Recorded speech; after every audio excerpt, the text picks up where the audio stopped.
Hello po sa mga binata natin dyan, Binatang Pulubi Facebook page namin. Sa araw po ng bukas, mamimigay tayo ng taho. Kung saan po? Doon po sa Julibel, Tigato, Covered Court, Davao City. Diyan po, ang nag-request po sa atin si Dongs Works. Isa po siyang mahusay na mekaniko dyan po sa Julibel, Tigato, Davao City. Dito lang po sa Davao.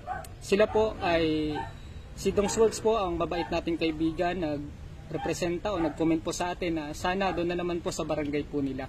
At doon po tayo mamimigay ng taho para po sa mga bata at sa lahat na rin po na pupunta o sana makakain kayo lahat ng taho na mainit pa, masarap na, di lang po masarap, sustansyado pa para sa mga bata natin dyan, sa mga chikiting, mga magulang nyo dyan o sa sa araw ng bukas po, dyan po tayo sa Tigato, Julibel, Tigato, Covered Court, Davao City.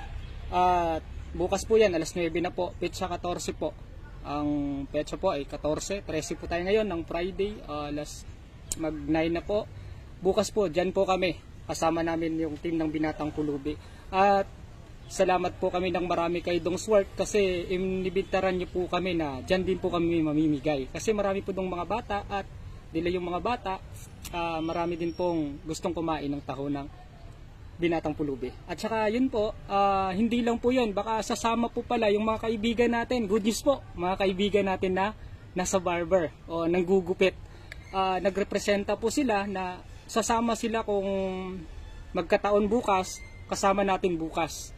Diyan po sa Julibel, Tigato.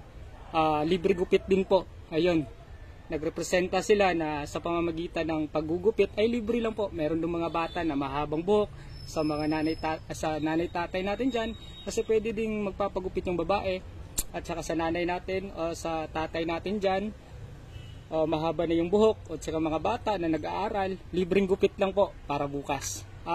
Hindi pa namin totally na bukas timing talaga na bakante po sila, kaya pinauna na po namin, libre gupit din po.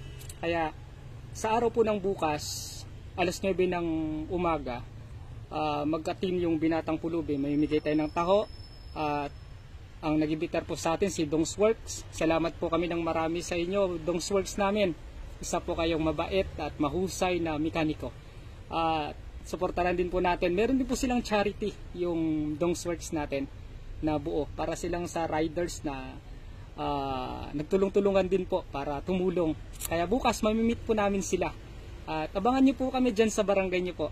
Diyan po kami bukas, kasama namin ang Team Binatang Pulubi at yun ang nasa team din po ng gugupit. Abangan nyo po kami, bukas na po, 14, alas 9 po ng umaga.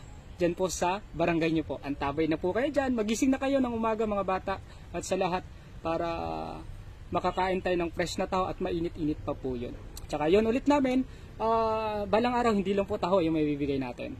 Tapos salamat po sa mga sponsored, lalo na kay Nick Luklok Kabi, sa 105 followers niya na po, sa mga ka-healthy, salamat po ng marami sa inyo.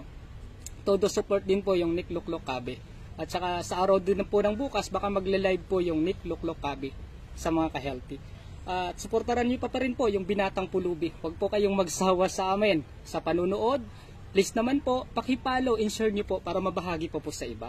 At gayon din po sa mga sponsor namin, nagpapasalamat po kami ng marami, sila GC Pison, Ronald Balauro, Kenen Moreno, at kay Nick Luklok Kabe. At sa lahat po ng buo ng team ng Binatang Pulubi. Kaya po, maraming salamat po ulit. Pagpalain pa po tayo. Bye-bye po!